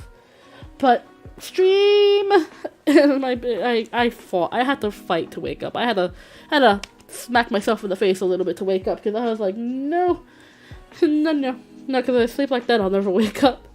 That means your body needs to sleep, or you're dead. Hopefully it's the latter. No, the former. No, the former! I mean the former, not the latter. Hopefully it's the former, not the latter. Not the latter. Absolutely not the latter. Always on that grind, for real. Oh, how could I forget my friend Eggy? I literally just forgot my friend Eggy, who's also a streamer. How could I forget Eggy? Eggy is a wonderful individual as well, who's also a VTuber. How can I forget Eggy? Oh my gosh, if Eggy was here, I think I hurt his feelings. Eggy is a wonderful, wonderful YouTuber who does a lot of amazing art. Amazing art. My little profile picture that you see on my socials was actually a fan art made by Eggy, and that's how we became friends. He was like, oh, I really like your character, I wanted to draw, and I was like, you can draw! And they made this wonderful fan art chibi of my character, of my model, and I was like in tears. I was like, I want to use it as my profile picture. And then they made me like a little PNG for profiles, and I have been using it everywhere. I use it for my email, I use it for my YouTube, I use it for my Twitter. If I had a Facebook, I would use it for my Facebook too. I'm gonna use it for all my socials until like maybe when I update my model, which I want to do. I want to get up 2.0 of my model at some point. At some point. Wow, I see how it is. No! Dark Shadow Soul, I promise. I promise it was a slip of the tongue. I want you to live for a very, very, very, very, very, very, very, very, very, very, very long time. Okay? I want you to live for like ever and ever. Forever and ever and ever. But yeah, I would like to have my friend Eggy also join me for an art stream because they're a delightful person. They are a very, very delightful person. Dark Shadow Soul, you also have to join me on a stream. You are not a VTuber, but you are an awesome streamer. So we also have to hang out and stream together at some point in time. I'm sure. I mean it, you have to live for a very, very long time. You're my brother, you gotta live for a very long time. I have a lot of lovely, lovely VTuber friends. I would love to be able to invite them. Michi is another one I would love to invite. I have not spoken to Michi. Michi is a golden tiger VTuber, and I have not spoken to her because I am so anxious, but she seems like the most adorable individual. And I'm just like trying to build the courage to reach out and say hi. I get so shy. I don't know why. I get so shy. Like the people I've already mentioned are people I've spoken to, and I know, and they're lovely people. But I want to make new VTuber friends, especially more girl VTuber friends. But girls are pretty, and I get so anxious. I become very gay, and I get very anxious about talking to cute girls, and I get very, very anxious. I wouldn't mind doing a stream with you. Yeah! I'm still waiting to do a Left 4 Dead 2 stream with you. I'm still waiting for that. Because that would be fun. That would be super fun. That would be super fun. Killing zombos. I get to go a little crazy. It'd be fun. But yes, girls are pretty. So talking to girl VTubers can give me a very much anxiety. Guys are easy to talk to. Ah! Lemmy! Hold on. I gotta talk. I gotta stop Lemmy. Lemmy, no! Bad!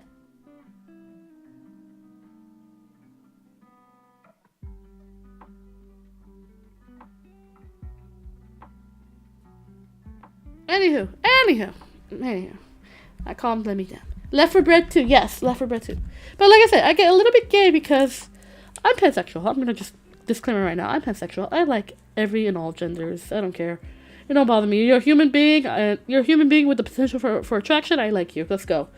But I get very gay because I get so nervous to talk to cute girls or girls I think have really cute personalities, and I'm just like, I want to say hi. But I am anxious queer. I will say something stupid and get made fun of. That's where my brain goes. I'm no girl, so I'm not pretty enough for that. Dark Shadow Soul, you're pretty, but you are no girl. Guys are easy to talk to. I find guys very easy to talk to. I guess because I grew up in a very much, like, I grew up with mostly male friends because I was always like a very sporty child, a very active child, so I would always play with the guys and hang out with them and stuff like that. And I guess for me it was easier because then, I didn't really start having female friends, until maybe I was older into my adolescence, and it was just always awkward for me because I don't know. I never got it until I was much older. I never got why guys and girls were so different to me in that way of comfort. And then it's like, oh, yeah, maybe and I'm like, oh, well, once I've kind of basically figured out that I'm queer, I was like, oh, okay. That would make sense. But at the same time, I was like, I struggle. Even today, even now, I have more guy friends than girlfriends, and I'm okay with that, And the female friends that I do have are people who I'm very, very comfortable talking to. So at this point, it's just like who I feel the most comfortable talking to and connecting to. And I don't know why that it is, but some weird psychology thing and I'm no psychologist. I'm no shrink. I'm no brain analyzer. So I couldn't tell you. I'm no girl, so I'm not pretty enough for that. You are pretty. Stop that. Unless I crossplay, then it's time to turn heads. See? That's exactly what I mean. You are pretty. Full walking in heels, and I haven't worn them all the time. Only 3 times in my life. You can pull off heels very well. I have seen you wear heels. You pull them off very well. You have the legs for it. And I will say that right now, on stream, for everyone to hear. Dark Shadow Soul has legs for days, y'all. Dark Shadow Soul has legs for days, and they nice. They are nice. He has nice legs. I don't know about my legs. I get insecure about my legs. So sometimes I'll be like, oh yes, I can wear a pair of heels and look good. Other times I'll be like, my legs are sausages and I don't like them. Shh, don't just give that away. Too bad, I already gave it away. You got legs for days. Let the people imagine. Let them simp. Man, women are too hard to talk to, so just hit up the homies. I mean, yes and no. Women are not as hard to talk to as you think. It's just I have a harder time, I guess analyzing would be the closest word for it. Analyzing people, getting a feel for them. Because women are definitely more complex in terms of like their emotions and just in the way they talk and the way they act. But they're not hard to talk to. You can easily go up to a person and say, hey. You go up to a girl and you say, hey, what's up? I think with pop culture and meme culture, a lot of people make it more difficult to talk to nowadays. Be like, you go up to someone and say, hey, and they're like, oh, I have a boyfriend. And I was like, that's nice, I'm just saying hi. People get more defensive. And there's a reason why women are defensive, especially when it comes to talking to people who they think might be hitting on them. Because there are creeps out there. Let's just be honest, there are a lot of creeps. Most of the time they're men. But there are also women creeps out there too. Non-binary creeps out there. There are creeps out there that just wanna, they only want the one thing, and not everyone's into it, so they'll be like, oh, I have a boyfriend, oh, I have a girlfriend, oh, I have a partner. It's like, that's nice. Not everyone that wants to talk to you wants to hit on you, or go to bed with you. But, I get it, because I've had to do this, I've had to do that on multiple occasions, to people who are, like, clearly wanting to get into my pants, or they want to build up a retort so that they can try to get into my pants, and it's bullshit. And I'm just like, no, I have a boyfriend, I have a girlfriend, or sometimes if I really don't want anyone to bother me, I'll get one of those fake costume jewelry diamond rings that look almost real, but you have to look at. If you look at it really closely, you can tell it's not real, but at a glance. They look real, so I'll be like, oh, no, I'm married. Never, but, I've come to the terms where I'm never going to get married. I don't really like the idea of marriage. If I want to be with somebody, I'm going to be with somebody regardless of the status of our relationship. But it's just like one of those lollipop rings. Exactly, like one of those lollipop rings. I'll be like, I'm married, I'm sorry, or I'm engaged. I don't know what you're talking about. Well, you want my phone number? No thanks, I have somebody. Blow pop. Ring pop. Oh my god, I haven't had a ring pop in ages. I used to love those. I wonder if they're still as good as they used to be. I had to go out later to fill up my prescription. I'm definitely gonna go buy me a ring pop. I'm gonna get me a ring pop. I'm gonna be like, I want a ring pop. I'm gonna eat it. I'm gonna see if it's still as good as they used to be. I will probably end up doing that and let y'all know later. Are ring pops still as good as they used to be? Yes. Or no. I don't know. But yes, essentially I do that, and I'm like, that's the only time people leave me alone. Or if you say you're gay, saying you're gay almost never works, because sometimes it works. Sometimes they're, oh, my bad, I'm sorry. And then you get those guys. That are just like, oh, but I could change you. Oh, have you ever had a guy before? Have you ever slept with a dude before? And I'll be like, yeah, and my response will be like, yeah, not my thing. Or I'll say no. If they say no, it'd be like, oh, I can change that. No, you can't. First off, straight men out there who think they are entitled to women's bodies, you cannot change anybody from being gay, okay? If you think that your penis is so magical that you could turn a gay woman straight, then you are wasting your talents on hitting up people at a bar. You should be performing miracles at those awful Christian conversion camps, okay? Which should be shut down because they are absolute torture and abuse, but go off, I guess. Best bit was eventually getting to the plastic stuff on the bottom and ruining my teeth on that. Same, I would chew on that plastic nub like nobody's business with a ring pop. That little plastic bit at the end, I just nyang, nyang, nyang, nyang, nyang. So somebody had to take it away from me. Yeah, I'd be like, oh, okay, that's what's up, but that's not what I'm talking to you. Exactly, but some girls just think they're so hot shit that they're like, oh, whatever. Like, no. If I want to just talk to you, strike up a conversation, please don't assume. Listen, if I'm out and about, right, if someone decides to come up to talk to me for whatever reason, I never assume that they're gonna hit on me. I look at the body language, because, you know, you guys, you'll have this very particular body language when you want to appear attractive to another individual, or, you know, you're trying to get laid and you want to appear seductive to the female in question. You'll have a very particular stance where it's very much aloof but self-conscious.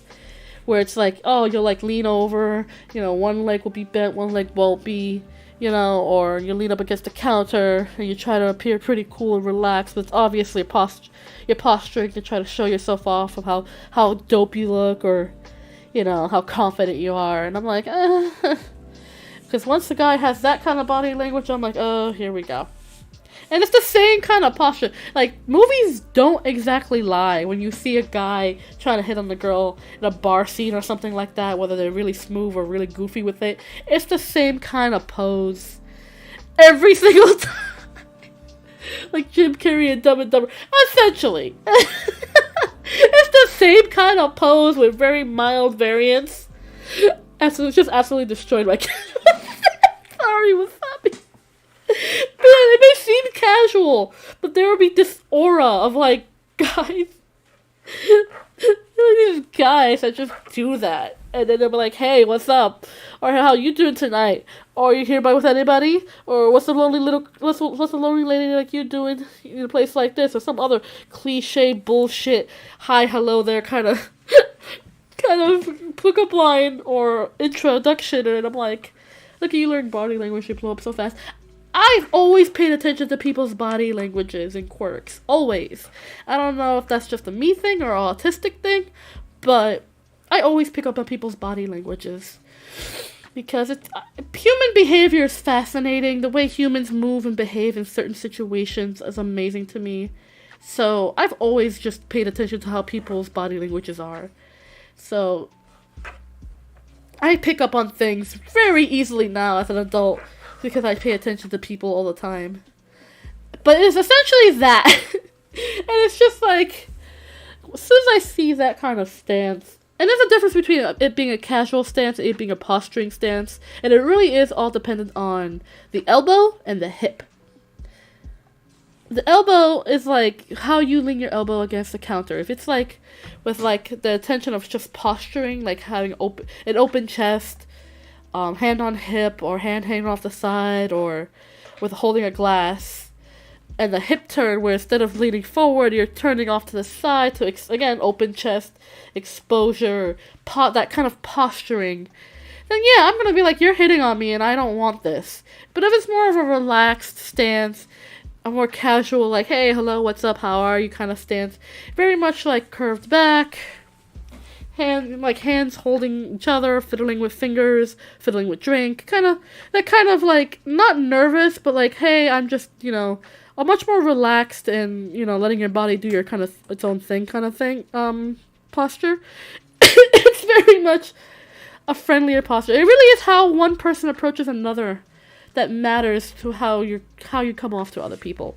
So when I see that kind of posturing, peacocking, that's the subtle but not quite subtle peacocking stance, I'm just like, okay, here we go.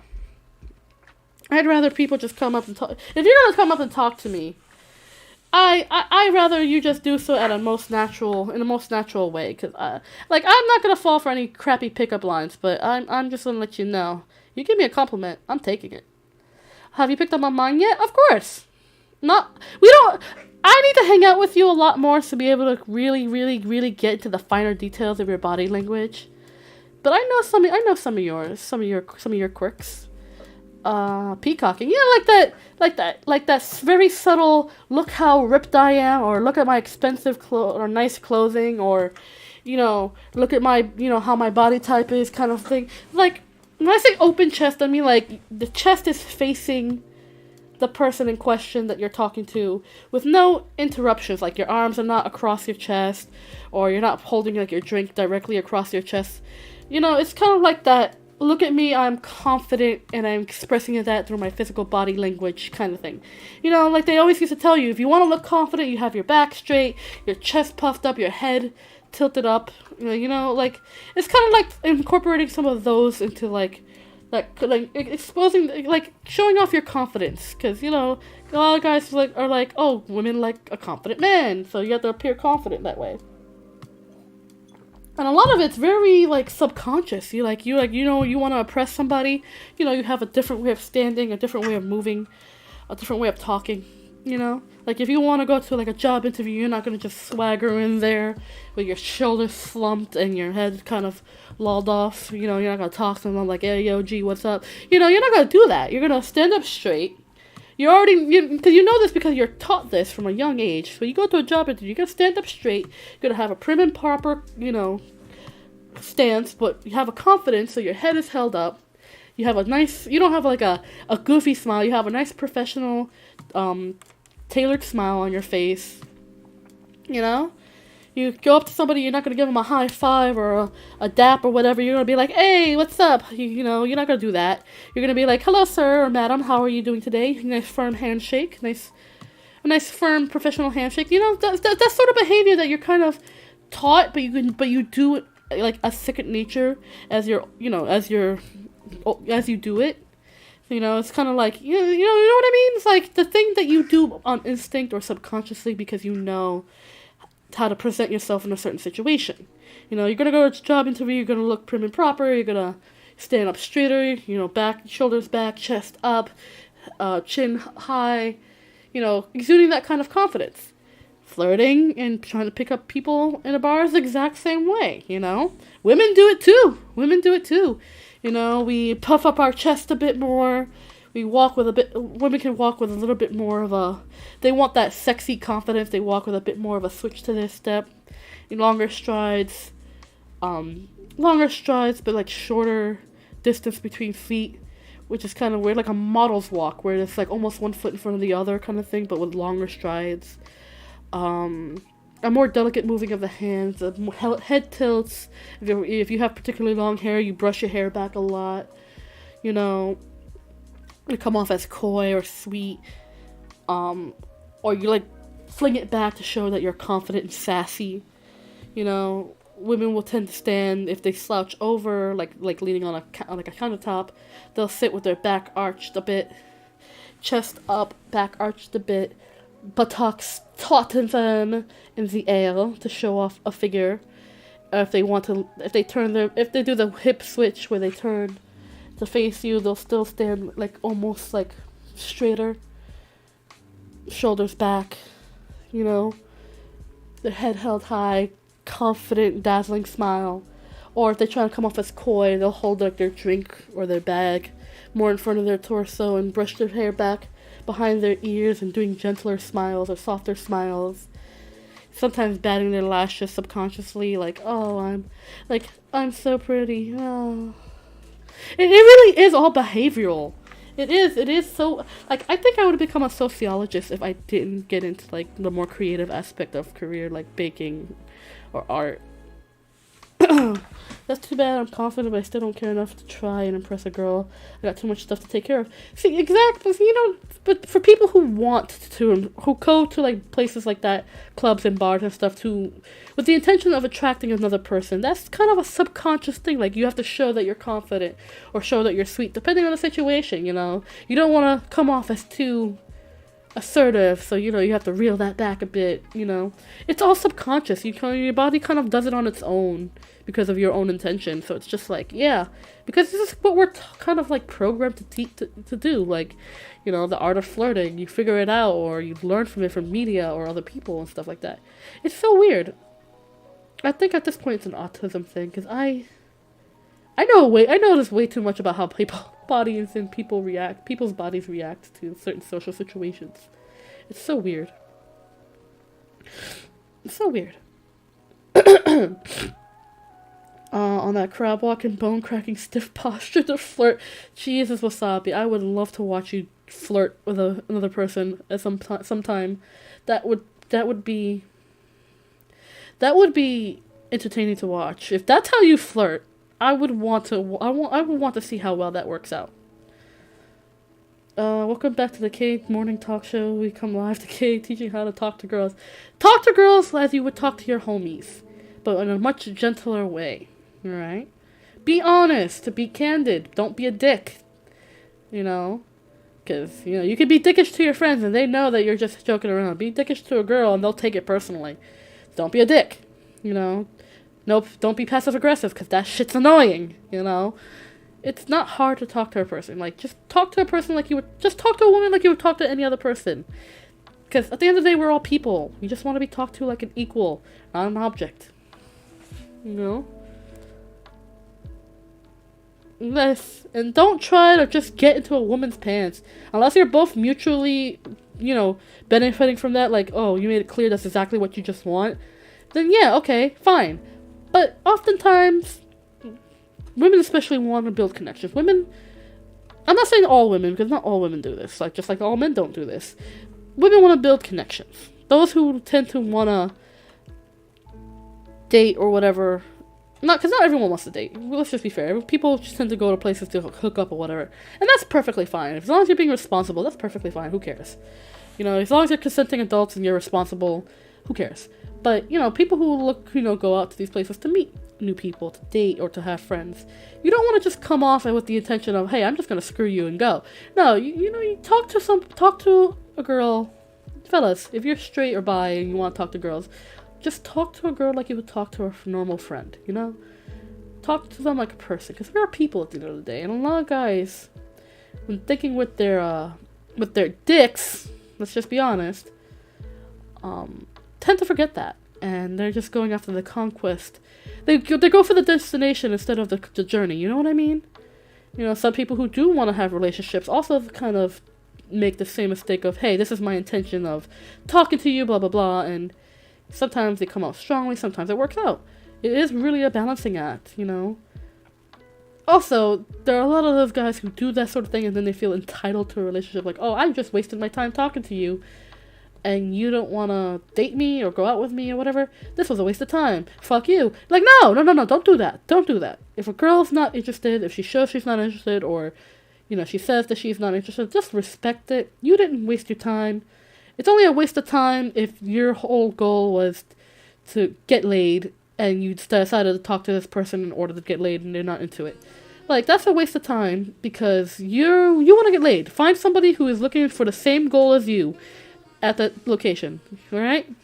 If this person is striking up conversation to try to get to know you, and they're clearly not really interested in a physical intimate relationship, then just move on. Be like, okay, you know, at the very least you make a friend or a potential love interest down the road. The very worst, you're just wasting both of your times because you want to get laid and she wants a relationship, whether it be a friendship or a romantic relationship or whatever the case may be, you know? People have different wants and needs. Just kind of learn to pay attention to what your own intentions are and the intentions of others are. Because sometimes a person just wants to talk to somebody. Sometimes a person is looking to hook up and have fun. Sometimes a person is looking for a relationship and wants to meet new people. It's all different. And ladies, the same thing is for guys too. Like, guys are easy to get into bed. Let's be honest. You guys don't. If you guys are out and about looking for love or looking for a hookup, you guys don't make it hard. You guys don't make it hard to look for y'all. Okay? You guys wear your intentions very clearly. Not all of you, but most of you do when you go out to clubs and bars and stuff like that.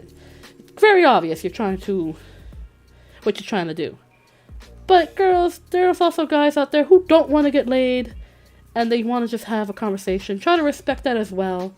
Because I can't tell you how many times I used to go out and see women get pissed off at a guy because he doesn't want to sleep with her. And then it's just like, why are you mad? He doesn't want to sleep with you. He was just talking to you, maybe he was into you. You know, like, don't get mad either. It's not a reflection on you. Okay, it's not that you're not hot enough to attract a man, it's just maybe that's not what he wants, or he's gay. Okay, you can't be mad at that, alright? Or they're taken. Thanks for putting us out there like that, huh?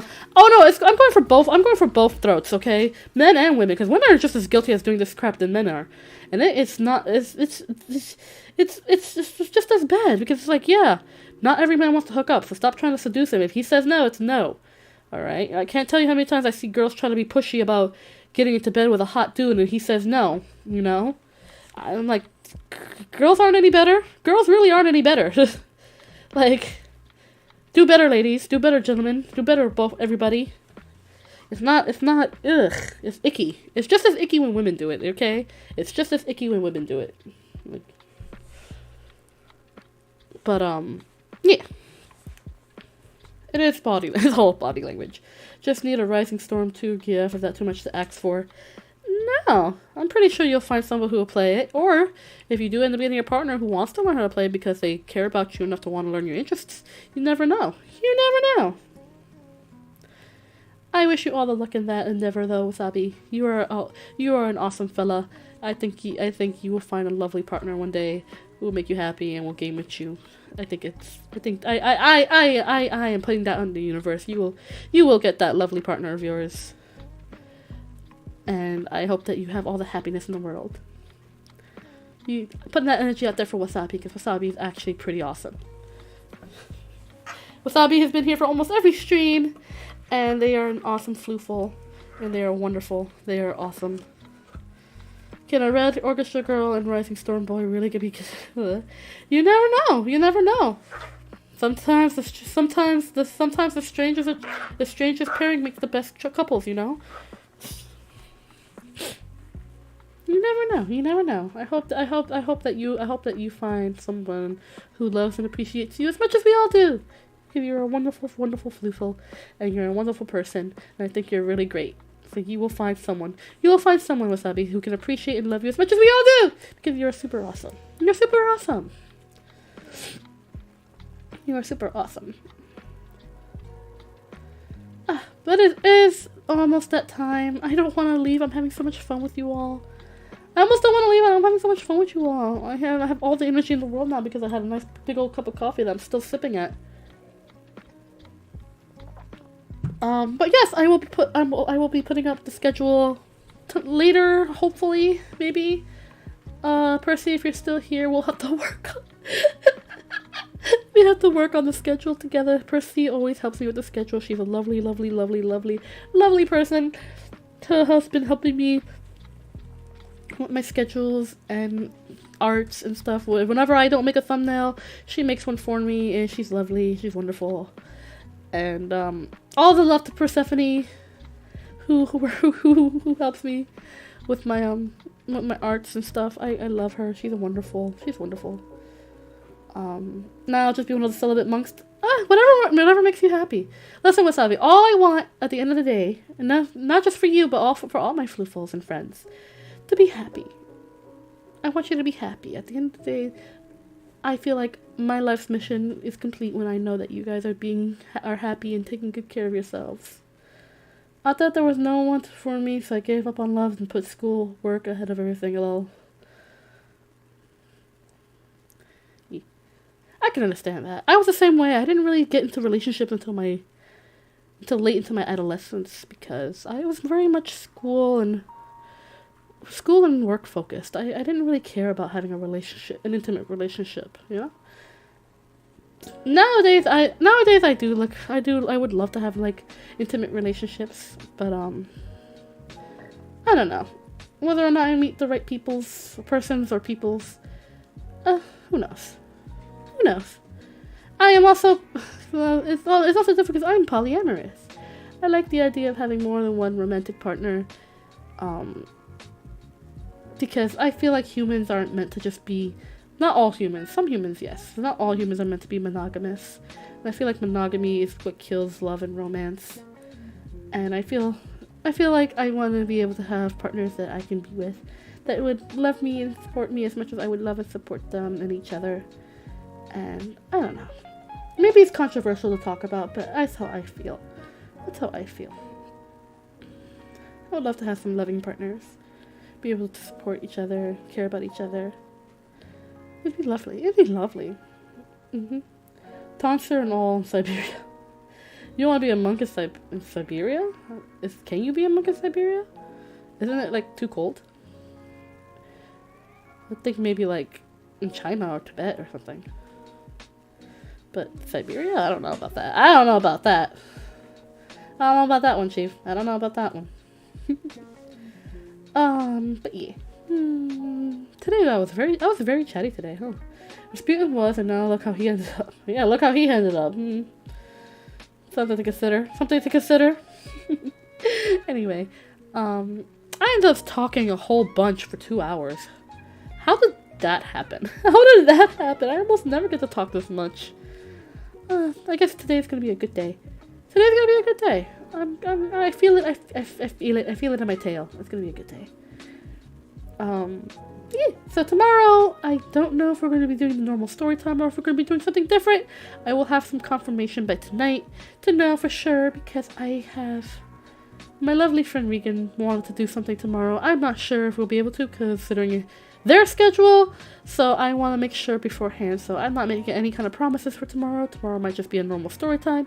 Tomorrow might be a little something different. I do not know. I will figure that out. I have yet to decide whether I want to do the Undertale stream Thursday or Friday. Most likely I'll probably end up doing it on Friday because I know it's going to be one of the longer streams. So, Sandman on Thursday and Undertale on Friday. I'm going to say it right now. It might change. I will update the schedule as I can. Yeah. So, that's what the schedule is looking like. Wednesday there's no stream. Lately I've been thinking about doing Twitch streams maybe on Wednesday. Do like a nice sit down and just do a longer stream on Wednesdays on Twitch, but I'm not sure yet. I've been thinking about it, but I'm not 100% sure. Have a little bit more of a candid stream where I can talk more shit rather than just stay here and talk shit. I don't know. Or play games or read material that's a bit more less YouTube friendly, I guess. But I don't know, Twitch is also very iffy about that too. So I'm figuring things out. I don't know. I would love to stream on Twitch at some point. But I haven't decided yet. Maybe when I get a better computer, I'll be able to do like longer Twitch streams rather than just long YouTube streams. I don't know. These are things I think about on my off days because I want to be able to make more content. I want to be able to do more. But I'm still in a position where I can't do too much yet, due to my own technological limitation. But figuring it out slowly but surely. Things are going to be happening soonish. Hopefully by next year I'll be able to do a lot more of the things I want to do, including hand cams. I would love to be able to do a hand cam for you guys. Maybe some hand cam cooking, maybe a little crochet, working on a little crochet project together, some actual traditional art drawing like pencil and paper. I don't know, little things. I can show you guys my crystal collection. I collect crystals because I love crystals and gemstones. I love to collect them. I just recently got some new ones, and they are the best. Thumb War stream. I don't know who would want to play Thumb War with me. I have claws. I end up scratching people, so I don't know who's gonna want to play Thumb War with me. So I don't know. Definitely cooking and baking though. I will definitely do a cooking and baking stream for you guys because I've been wanting to make croissants for like ever, and maybe I'll get a hand cam and I'll make croissants. Thumb War to the death with claws. That would be painful. I don't want to hurt nobody. I hurt myself plenty with my own claws. I don't want to hurt nobody else. That would suck. That'd be terrible. Oh, and I get to show off my finger tattoos. I got finger tattoos, you guys, and I plan on getting a couple more. I like getting finger tattoos. I will show you the finger tattoos when I when I get the hand cam. Ethical Thumb War to the death. Be terrible. I'll take on the challenge. Okay. One of two things are gonna happen. I'm either gonna scratch you up a lot or you're gonna break my thumbnail. Either way, that'll be an interesting Thumb War.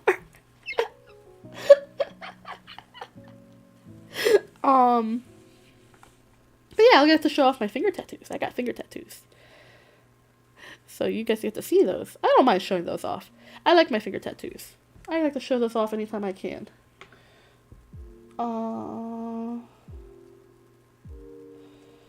Let me think. Let's see. You can always heal it. I implore you to try. because I got long claws.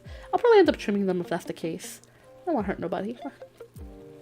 I don't want to hurt nobody. Anywho, I think I'm going to end it here because it's going over 2 hours. And I got a bunch of stuff to do. But you guys are so wonderful. I love you all so very much. Thank you so much for hanging out with me today. You guys are the bestest. And tomorrow it'll be a 2B announced stream because I'm not sure if it'll be a story time or if we'll be joined by our lovely friend Mage Knight Regan. Not sure yet. Not sure yet. Maybe Cal too. I don't know. I'll have to talk to them. I'll have to talk to them to double check and see what's gonna happen. So yeah, we'll see. We'll see. We'll see. We'll see. Anywho, I love you all so very much. I love you all so very much. You guys are the bestest. You guys are the bestest. Remember to hug your friends. Tell someone to love them. And be a force for good in the world because goodness knows the world needs more goodness. I love you all so much. I can never stop saying how much I love you guys because I do. I love you guys so very much. Y'all mean the world to me. Y'all are wonderful and precious. And I hope that you all have a wonderful day/night.